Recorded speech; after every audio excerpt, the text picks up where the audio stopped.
अऊज़ु बिल्लाहि मिनश्शैतानिर्रजीम बिस्मिल्लाहिर्रहमानिर्रहीम। First year mathematics Karachi board के तमाम स्टूडेंट्स को खुश आमदीद।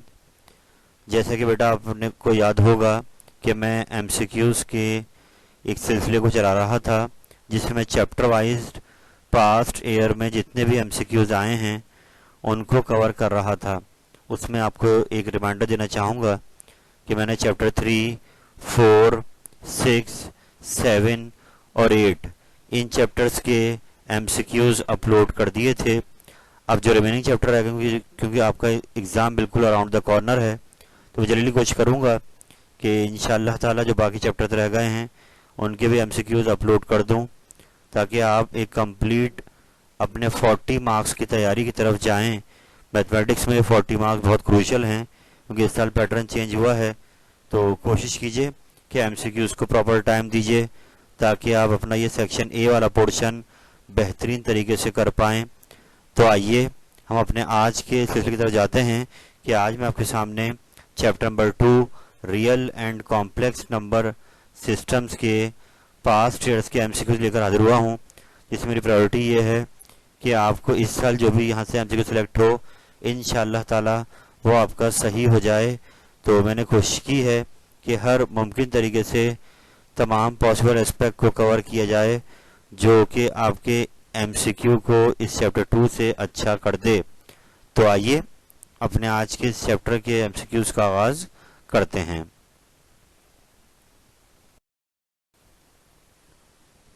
तो बेटा मैं आपको बार बार सजेस्ट करूँगा कि आप जो भी एमसीक्यू यहाँ पर देखें उसको प्रॉपरली अंडरस्टैंड करें, उसकी लॉजिक को समझें, तभी आप एग्ज़ाम में जो एमसीक्यू चैप्टर से आएगा उसको सही कर पाएंगे। तो इसको बाईपास मत कीजिएगा बल्कि हर एमसीक्यू को अंडरस्टैंड कीजिएगा। तो पहला सवाल जो यहाँ पे आप देख रहे हैं उसमें कहा जा रहा है कि कॉम्प्लेक्स नंबर आपको दिया हुआ है जो कि z से शो किया जाता है चैप्टर में 4 - 3 आयोटा, और आपसे कह रहे हैं कि z के ऊपर बार लगा आ जाए तो याद रहे बेटा ये सिंबल है कॉन्जुगेट ऑफ z का, यानी एग्ज़ाम में कॉन्जुगेट ऑफ z भी लिखा सकता है और z के ऊपर ऐसे बार भी लगा सकता है। तो आपने समझ जाना है कि कॉन्जुगेट मांग रहा है। तो अब हमें यहाँ पर एक कॉम्प्लेक्स नंबर दिया, इसके दोनों पार्ट हैं, रियल पार्ट भी है आयोटा के बगैर और इमेजिनरी पार्ट है आयोटा के साथ, और हमसे कहा जा रहा बताएं इसका कॉन्जुगेट क्या होगा। तो बहुत ईजी है, मैं यहाँ पर हेल्प कर रहा हूँ आपको कि रियल पार्ट की पहचान होगी, साथ क्या लगा होगा विदाउट आयोटा, यानी आयोटा नहीं लगा होगा रियल पार्ट के साथ, जबकि इमेजिनरी पार्ट की पहचान क्या होगी कि वो आयोटा के साथ आएगा। तो अगर ऊपर की बात करें तो 4 आयोटा के बगैर है तो ये रियल हो गया, और -3 आयोटा के साथ है तो ये इमेजिनरी हो गया।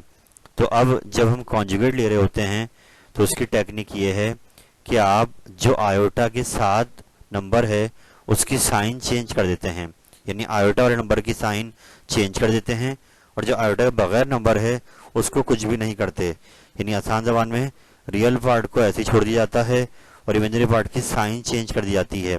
तो इट मीन्स अगर हम इसका कॉन्जुगेट लेंगे तो क्या आएगा 4 ऐसे ही आ जाएगा, और ये साइन माइनस की लगी हुई है ये क्या हो जाएगी प्लस की।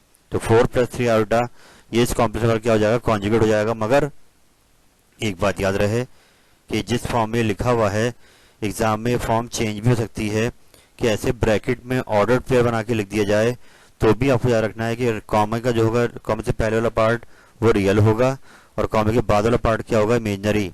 ये मैं यहाँ लिख भी रहा हूँ कि अगर ऑर्डर्ड पेयर बना हुआ आएगा तो कॉमे से पहले जो है बिफोर वो क्या होगा रियल और कॉमे के बाद क्या होगा इमेजिनरी। तो अब अगर कोई कॉम्प्लेक्स नंबर इस हिसाब से लिखा है कि real part comma imaginary part, तो आप उस सूरत में भी कॉन्जुगेट निकाल सकते हैं। आप क्या करेंगे खाली कॉमे के बाद जो नंबर है उसके साइन चेंज कर देंगे। यहाँ कॉमे के बाद क्या रहा -3 तो वो क्या हो जाएगा +3 हो जाएगा कॉन्जुगेट लेते वक्त। तो यूँ इस फॉर्म में लिखा हुआ जाए तब भी कॉन्जुगेट लेना आपको आना चाहिए, और ऑर्डर फिर बना के आ जाए तब भी कॉन्जुगेट लेना आपको आना चाहिए। तो यूँ इस ब्लैंक का आंसर हो गया कि 4 को कुछ भी नहीं किया जाएगा, बस +3 आयोटा, यानी कि थर्ड ऑप्शन आपका करेक्ट है। तो आई होप ये एमसीक्यू आपको आसान लगा होगा। हम चलते हैं आगे।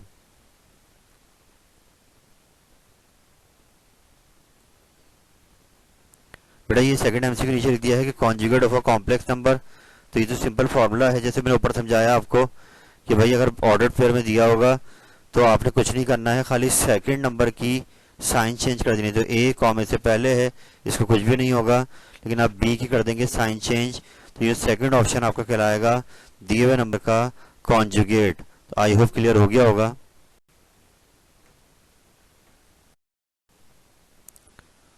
तो बड़े अगला एमसीक्यू आपके सामने आ गया है, आइए इसको देखते हैं। आयोटा पे पावर क्यूब आ रही है और बोल रहे हैं कि इसका सिंप्लीफाइड आंसर क्या आएगा। तो बेटा जैसे कि आपको पता है कि आयोटा स्क्वायर -1 के बराबर होता है, ये फॉर्मूला चैप्टर फ्रिक्वेंटली यूज़ किया है हमने। तो ये लॉजिक ये है कि जितनी बड़ी पावर यहाँ पर आयोटा पे लगी आ जाए, आप क्या करेंगे, उसको नियरेस्ट 2 के मल्टीपल में तोड़ेंगे। वजह उसकी है कि जब उस पर पावर 2 आ जाएगी तो वो हो जाएगा -1। तो अब आयोटा क्यूब है, तो अभी तो नियरेस्ट मल्टीपल 2 यानी बहुत करीब ही है, तो हमने आयोटा क्यूब को तोड़ दिया स्क्वायर और 1 पावर में। आयोटा स्क्वायर अलग कर दिया, 1 पावर आयोटा की अलग कर दी। आयोटा स्क्वायर -1 के बराबर होता है, फॉर्मूला यूज कर दिया यहाँ पर, और ये बन गया माइनस का आयोटा। क्या आयोटा क्यूब बराबर हो गया माइनस के आयोटा के, तो इसलिए लास्ट ऑप्शन आपका करेक्ट है। आई होप ये एमसीक्यू आपको समझ में आ गया होगा। हम चलते हैं नेक्स्ट पर जी। अगला एमसीक्यू जो आप देख रहे हैं सामने, आयोटा पावर 7 आ गई है। पावर 7, एक बार फिर वही लॉजिक कि नियरेस्ट 2 के मल्टीपल में इसको तोड़ा जाएगा। तो अब 7 के नियरेस्ट कौन सा आता है 6, तो 7 को ब्रेक कर दिया, आयोटा पावर 6 अलग कर दी, 1 पावर अलग कर दी। आयोटा पावर 6 को लिख सकते हैं आयोटा स्क्वायर का क्यूब, क्योंकि 2 3 6 होता है। आयोटा स्क्वायर -1 के बराबर होता है, -1 पे क्यूब आ गया, इससे जवाब माइनस में आएगा। तो ये -1 आयोटा से हुआ मल्टीप्लाई, तो इसलिए इसका आंसर क्या आएगा माइनस का आयोटा। याद रहे बेटे, एग्जाम में इस टाइप का एमसीक्यू बहुत बार आया है, तो इसकी अच्छी प्रैक्टिस रखेंगे। आयोटा बड़ी पावर आ जाएंगी तो उसको आपने कैसे डील करना होगा। हम चलते हैं नेक्स्ट पर। अगला एमसीक्यू दोबारा बिल्कुल जैसे ही है कि माइनस आयोटा क्यूब के ऊपर लगा हुआ है होल स्क्वायर, और पूछा जा रहा है कि इसका सिंप्लीफाइड आंसर क्या आएगा। तो बहुत ही ईजी है कि आप पहले ये स्क्वायर जो ऊपर लगा हुआ है, जब माइनस अप्लाई करेंगे तो ये -1 खत्म हो जाएगा, कि माइनस का स्क्वायर प्लस हो जाता है 3 to the 6। पावर से पावर क्या हो जाएंगी मल्टीप्लाई। आप करना चाहें या ना करना चाहें, ये हमने कर दिया यहाँ पर कि आयोटा 6 हो जाएगा और माइनस साइन ख़त्म हो गई। तो ये आपको मैं साथ साथ ना सॉल्व कर दिखा रहा हूँ। एक्चुअली आंसर 4 नीचे लिखे हुए हैं, ये मैंने इसको सॉल्व किया है। आपने एग्जाम में सॉल्व नहीं करना है, आपको डायरेक्ट आंसर चाहिए, मगर वो लॉजिक पता होनी चाहिए कि इसमें ये सॉल्व कैसे हो रहा है। तो एक बार फिर देख लें, माइनस का स्क्वायर खत्म हो गया, 3 to the 6, ये आयोटा पावर 6 का स्टेप मिलेगा। अब जैसी बड़ी पावर आ गई तो एक बार फिर वही सेटिंग ऊपर वाली कि जब भी बड़ी पावर आएगी तो 2 के मल्टीपल तोड़ना है, तो ये 2 का क्यूब हो गया, और आयोटा स्क्वायर क्या होता है -1, उसका क्यूब क्या आ जाएगा दोबारा -1। तो यूँ इस पूरी वैल्यू का आंसर क्या आएगा -1। आई होप ये क्लियर हो गया होगा। हम चलते हैं नेक्स्ट पर।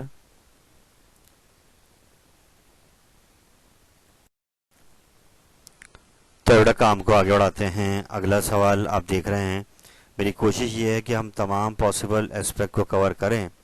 तो ये रिलेटेड है चैप्टर 2 से। आपने एक टर्म पढ़ी है मॉडुलस, कि जब आप कॉम्प्लेक्स को पढ़ रहे थे चैप्टर को, तो वहाँ पर इसके ऑपरेशन में एक जगह आया था कि डबल बार अगर लगा जाए इस तरीके से जेड के ऊपर, ये सिंबल है मॉडुलस का। मॉडुलस लिखा जाए या ऐसे डबल बार लगाया जाए, आपने समझ जाना है कि मॉडुलस यानी मैग्नीट्यूड मांगी जा रही है, और इसका अपना प्रॉपर फार्मूला है कि अंडरवुड रियल पार्ट का स्क्वायर प्लस इमेजिनरी पार्ट का स्क्वायर, ए स्क्वायर प्लस बी स्क्वायर, ये इसका करेक्ट आंसर होगा। ये इसका फार्मूला है मॉडुलस निकालने का किसी कॉम्प्लेक्स नंबर के। याद रहे अंदर इसके अंदर आयोटा नहीं आता है, सिर्फ क्या लेते हैं कोएफिशिएंट लेते हैं, रियल पार्ट का अलग और इमेजिनरी पार्ट का अलग। तो ये ब्लैंक क्लियर हो गई है, थर्ड ऑप्शन करेक्ट है। नेक्स्ट पे आते हैं। अब यहाँ पर आपको उन्होंने एक नंबर दे दिया, कॉम्प्लेक्स नंबर बोलने भाई इसकी मैग्नीट्यूड निकाल के दिखाएं। तो याद रहे मैग्नीट्यूड बोल रहे हैं, मॉडुलस बोले हैं, ये डबल बार लगाएं, सब एक ही बातें हैं। तो फॉर्मूला ऊपर लिखा हुआ ये है, उसी को यूज़ करेंगे। कि नीचे मैंने सॉल्व करके दिखाया आपको कि रियल पार्ट यहाँ पे 3 है, इमेजिनरी पार्ट यहाँ पे -4 है, 3 का स्क्वायर प्लस -4 का स्क्वायर 9 + 16, 25 का रूट क्या हो जाएगा 5, इसलिए लास्ट ऑप्शन आपका करेक्ट है। मूव ऑन करते हैं नंबर 8 पर। यहाँ पे आप देख रहे हैं कि दो कॉम्प्लेक्स नंबर के दरमियान मल्टीप्लाई का ऑपरेशन आ रहा है। तो ये दो ऑर्डर पेयर कॉम्प्लेक्स नंबर बने हुए हैं। तो याद रहे बेटा, कॉम्प्लेक्स की अलजबरा आपने पढ़ी है चैप्टर 2 के अंदर, कि इसमें जब दो कॉम्प्लेक्स मल्टीप्लाई होते हैं तो इनका एक रूल होता है। तो वो रूल यहाँ पे सेम से अप्लाई होगा कि रियल पार्ट को रियल से करना है, माइनस साइन फॉर्मूले की है, इमेजनरी पार्ट को इमेजनरी से कॉमा लगेगा। अब रियल पार्ट उसके इमेजनरी से प्लस इसका इमेजनरी उसके रियल से। तो ये फॉर्मूला है जो इस एमसीक्यू में हमसे मांगा जा रहा है। तो अब मल्टीप्लाई का जब भी सवाल आए कि दो कॉम्प्लेक्स मल्टीप्लाई कराने हों तो आप हमेशा इस फॉर्मूले को यूज़ कर कर मल्टीप्लाई करा सकते हैं। वो आयोटा वाली फॉर्म में लिखे हुए हों तो आप फिर उनकी ब्रैकेट बना लें ऐसे, फिर मल्टीप्लाई करें। तो ये मल्टीप्लाई का डायरेक्ट फॉर्मूला यहाँ पर इस सवाल में मांगा गया है। तो बेटा यहाँ पर मैंने पहले एमसीक्यू से पहले एक बार फिर दो कॉम्प्लेक्स नंबर कैसे मल्टीप्लाई होते हैं उनको सॉल्व करके दिखाया है कि आपको कॉम्प्लेक्स नंबर ऐसे दिए 2,3 डॉट -4,5 और कहा जाए कि इनको मल्टीप्लाई कीजिए। तो उस पर फॉर्मूला यूज़ किया जा रहा है वही वाला AC minus BD comma AD plus BC। तो आप भी इसको देख लें एक बार। तो यूँ सॉल्व करने के बाद आंसर क्या आ रहा है -23 कॉमा -2। और अगर ये आयोटा वाली फॉर्म में भी लिखे हुए हों तब भी आप उसको ऐसे कॉमास में लाकर मल्टीप्लाई करा सकते हैं। तो मकसद ये था कि आपको दो कॉम्प्लेक्स नंबर मल्टीप्लाई करना आ जाए। तो ये इसका आंसर होगा। अब मैं एमसीक्यू वापस आता हूँ। अगला एमसीक्यू में मांग रहा है मल्टीप्लिकेटिव इनवर्स ऑफ जेड। हमें कॉम्प्लेक्स नंबर दिया हुआ है, इसके मेंबर हैं C, D, real part C है, इमेजिनरी पार्ट D है। तो बहुत सिंपल ये फॉर्मूला आपने याद कर लिया होगा कि C/C² plus D² comma minus D/C² plus D²। ये इसका फॉर्मूला है कि रियल पार्ट तो ऊपर ऐसे ही आएगा, इमेजिनरी पार्ट की साइन चेंज होगी और नीचे दोनों के स्क्वायर्स का सम आ रहा होगा। तो मल्टीप्लिकेटिव इनवर्स लगा हुआ आ जाए, 1/Z लिखा हुआ आ जाए। फॉर्मूला यही है, इसको याद रखें। तो अब ऐसी क्वेश्चन आ गया है यहाँ पर कि उन्होंने नंबर ले लिया है -3,8 और बोले भाई इसका इन्वर्स क्या हो। तो बहुत ईजी है, जो फॉर्मूला ऊपर आप देख रहे हैं वो एक बार मैंने A और B की फॉर्म में लिख दिया है। यहाँ पर इस फॉर्मूले को याद रखें, ये कहलाता है multiplicative inverse of a complex number. A जो है रियल पार्ट है, B जो है वो इमेजिनरी पार्ट है। तो आइए इसको अप्लाई करते हैं इस नंबर के ऊपर। तो A ऊपर आ गया -3 upon A square plus B square, तो नीचे आ गया comma -B upon A square plus B square इधर आ गया है। आगे बढ़ते हैं -3 अपॉन ये 73 हो गया कॉमा -8/73। तो ये लास्ट ऑप्शन जो आपको यहाँ पे दिया हुआ है it is correct one. I hope ये ब्लैंक समझ में आ गई होगी। चलते हैं आगे। बेटा ये नंबर 11 में एक फॉर्मूला दिया हुआ है multiplicative identity in the set of complex number. इसको याद रखना है। याद रहे आइडेंटिटी क्या होती है कि किसी नंबर को उसके इन्वर्स से मल्टीप्लाई किया जाए तो रिटर्न में जो नंबर मिलता है वो कहलाती है आइडेंटिटी।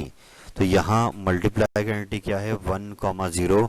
इसको आपने याद रखना है।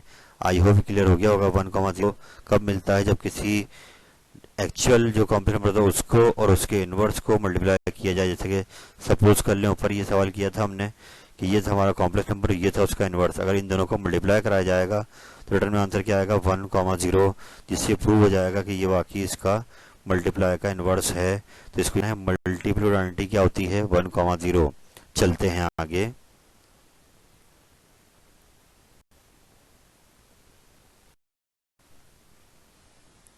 तो बेटा अगला सवाल आपके सामने आ रहा है और ये भी पास्ट ईयर में एमसीक्यू आ चुका है। आइए इसको अंडरस्टैंड करते हैं। क्या सवाल है कि भाई आपको एक कॉम्प्लेक्स नंबर दिया हुआ है 2 आयोटा -3 इंटू आयोटा और आपसे कह रहे हैं बताइए इसका रियल पार्ट क्या आएगा। तो जब भी इस टाइप से कॉम्प्लेक्स नंबर आपको दिया जाए तो पहले वो जो बाहर आयोटा है उसको अंदर मल्टीप्लाई कराएंगे। जैसे कि अब यहाँ देखें आयोटा जो बाहर आ रहा है इसको पहले 2 आयोटा से किया गया मल्टीप्लाई और फिर इसको -3 के साथ किया गया मल्टीप्लाई। तो ये 2 आयोटा स्क्वायर हो गया -3 आयोटा।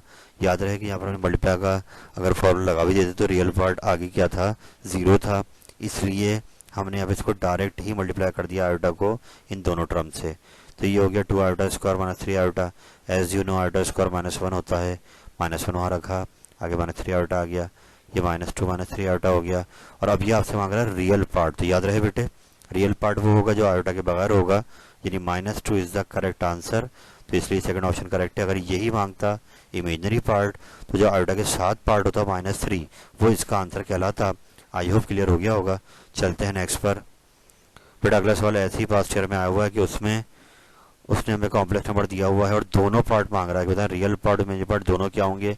याद है जब भी लिखा जाए तो रियल पार्ट पहले आएगा, इमेजिनरी पार्ट बाद में। तो एक बार फिर हम क्या करते हैं इस आयोटा को अंदर ले जाते हैं। तो आयोटा 3 से हो गया मल्टीप्लाई 3 आयोटा, आयोटा 2 आयोटा से हो गया तो 2 आयोटा स्क्वायर, एक बार फिर आयोटा स्क्वायर -1 रख दिया गया और -1 क्या हो गया प्लस। तो यूँ रियल पार्ट आ रहा है 2 और इमेजिनरी पार्ट आयोटा के साथ वाला है वो है 3।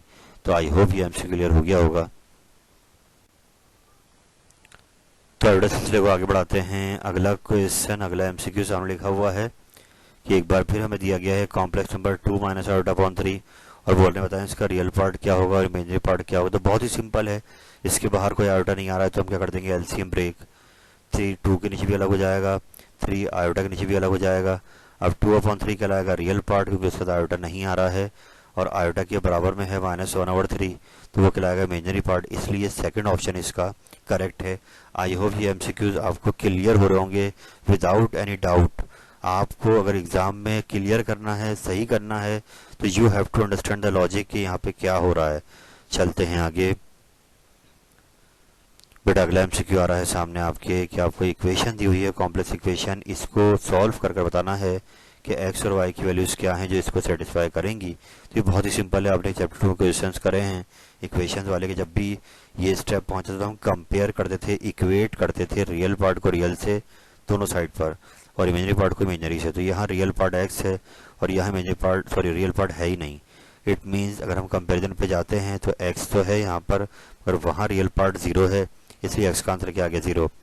और जब इमेजिनरी पार्ट की बात करते हैं तो यहाँ 3 है और वहाँ 2y है, तो ये हो जाएगा 3/2।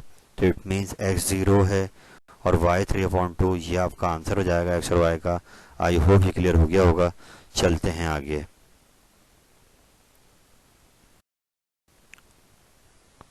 तो बड़ा सिलसिले को आगे बढ़ाते हैं। कोशिश यही है कि तमाम पास्ट ईयर्स के एमसीक्यूज जो आपके आए हैं वो कवर हो जाएं और आप एग्जाम में जब जाएं तो वेल प्रिपेयर्ड होकर जाएं। तो एक बार हमें रेशियो की फॉर्म में कॉम्प्लेक्स नंबर दिया हुआ है √5 plus iota upon √5 minus iota और हमसे कह रहे हैं कि बताएं इसका रियल और इमेजिनरी पार्ट क्या होगा। तो आइए इसको सॉल्व करते हैं। क्योंकि दो नंबर डिवाइड हो रहे हैं कॉम्प्लेक्स में, जब भी डिवीजन आता है तो हम कॉन्जुगेट से कराते हैं मल्टीप्लाई डिवाइड। तो हमने नीचे वाले कॉन्जुगेट लिया तो आ गया √5 plus iota upon √5 plus iota, जो कॉन्जुगेट से हमने मल्टीप्लाई डिवाइड कर दिया है। ऊपर वाला ऊपर से कर देंगे मल्टीप्लाई, नीचे वाला नीचे से। तो ऊपर वैसे तो फॉर्मूला अपन हो गया है स्क्वायर वाला कि दोनों सेम है, तो दोनों पे होल पे क्या गया स्क्वायर। अब ऐसे भी कर सकते हैं। याद रहे हमें वहाँ पर एमसीक्यूज का सॉल्यूशन नहीं दिखाना, हमें आंसर चाहिए। तो हमने क्या किया, कॉन्जुगेट से कराया मल्टीप्लाई डिवाइड, ऊपर बन गया होल स्क्वायर, नीचे बन गया a square minus b square. ऊपर फॉर्मूला खोल दिया होल स्क्वायर का a square plus b square plus 2ab, नीचे जो है आयोटा स्क्वायर रख दिया -1। तो ये बन गया 4 प्लस 2 √5 आयोटा अपॉन 6। बाद में एलसीएम ब्रेक करे, 6 अलग, इसके नीचे 6 अलग, ये 2 से कैंसिल आउट हो गया 2/3 और ये 2 √5 जो 6 था वो 2 से 6 कट गया तो 3 रह गया। तो यूँ रियल पार्ट हो गया 2/3, इमेजिनरी पार्ट आ गया √5/3, इसलिए आपका लास्ट ऑप्शन करेक्ट है। आई होप क्लियर हो गया होगा। बेटा अगला सवाल बड़ा आसान सा है कि आपको एक कॉम्प्लेक्स नंबर दिया हुआ z और बोले बताओ z प्लस z कॉन्जुगेट का आंसर क्या आएगा। याद रहे जैसे प्लस बीच में आ रहा है ऐसे एग्जाम में दरम्यान में क्या आ सकता है माइनस भी आ सकता है। तो आप बस क्या करेंगे, जो कॉम्प्लेक्स नंबर दिया हुआ z है प्लस कर देंगे, इसमें कॉन्जुगेट लेकर 3 आयोटा का साइन चेंज करें, -3 आयोटा हो गया, 3 आयोटा कैंसिल आउट होगा, जो 2 + 2 क्या रह गया 4। तो यूँ दोनों को प्लस करने पे आंसर जो आ रहा है वो रियल पार्ट आ रहा है। एग्जाम में याद रखिएगा ऐसे भी कहते थे प्योरली रियल, कि जो प्योरली रियल होगा उससे आयोटा नहीं आ रहा होगा, तो प्योरली रियल भी करेक्ट है। अगर यहाँ प्रेस करते हैं तो प्योरली इमेजनरी आएगा आयोटा के साथ वाला। तो आई होप ब्लैंक क्लियर हो गई होगी। बेटा एक और सवाल ये लेटेस्ट ईयर में ही था कि इसका बोल रहा है इमेजनरी पार्ट क्या होगा। तो आप देखें बाहर आयोटा है, अंदर आयोटा स्क्वायर है, तो हम क्या करेंगे आयोटा स्क्वायर को देंगे -1, आयोटा स्क्वायर को हटाया वहाँ रख 1, तो प्लस माइनस माइनस 3 में से 5 का तो -2 बचा और यूँ आयोटा के साथ आ रहा है -2, तो इमेजिनरी पार्ट इसका क्या हो गया -2। अगर इसका रियल पार्ट मांगता तो वो 0 होता। याद रखें इमेजिनरी पार्ट में, याद रखें हमने आयोटा नहीं लिखना है, आयोटा खाली कोएफिशिएंट लेना है।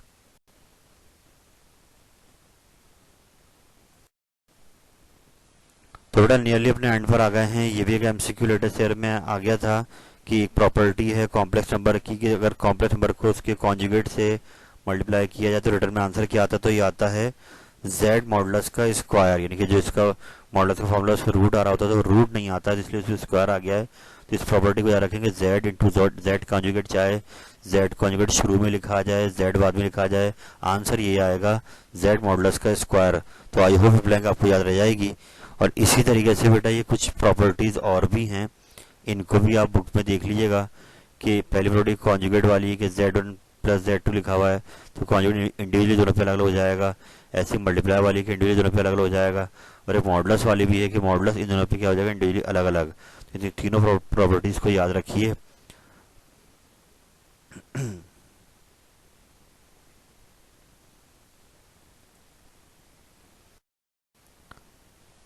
अल्हम्दुलिल्लाह रब्बिल आलमीन। अल्लाह ताला की दी हुई अता से मैंने आपके सामने chapter number 2 real and complex number system के तमाम पास्ट ईयर के एमसीक्यूज समझा दिए हैं, और मैं ये उम्मीद करूँगा कि आप हर एमसीक्यू को प्रॉपर टाइम देंगे, इनको बिल्कुल अंडरस्टैंड करेंगे। याद रहें 40 मार्क्स एमसीक्यूज के हैं एंड दे आर गोल्ड। याद रहे बेटा, कॉम्प्लेक्स के चैप्टर के लाजमी 2 या 3 एमसीक्यूज उनमें होंगे, तो आप अगर इनको अच्छा अंडरस्टैंड कर लेंगे तो मैं बहुत पुरुमीद हूँ कि आपका वो एमसीक्यू क्या हो जाएंगे, सही हो जाएंगे। तो इस उम्मीद और इस दुआ के साथ कि इस साल 2022 का पेपर आपका मैथ का शानदार हो, लेकिन उसके लिए आपको अपनी एफर्ट पुट अप करनी पड़ेगी, क्योंकि जो आपके गैप्स आए हैं एग्ज़ाम के वो भी कुछ इस तरीके से फंसे हुए हैं कि आपको कम टाइम मिलेगा मैथ्स में। इस्लामिक के बाद 1 से 2 दिन का गैप मिलेगा और उसमें आपको कवर अप करना होगा। तो मैं यही कहना चाहूँगा कि आप इसको मैनेज कीजिए और अच्छे नज़र में अपने आप को रेडी करें, और ऐसे ही सिचुएशन को देखकर आपको रिएक्ट करना पड़ता है। पुरअतमाद रहिए, पूरा साल आपने एफर्ट की है, बार बार सवालात किए हैं, तो उनको आपने जल्दी जल्दी रिफ़्रेश करना होगा ताकि आप एक अच्छा पेपर अपना देकर आएँ। तो अल्लाह ताला आपका हमें नसीर हो। फ़ी अमानिल्लाह। अल्लाह हाफिज़।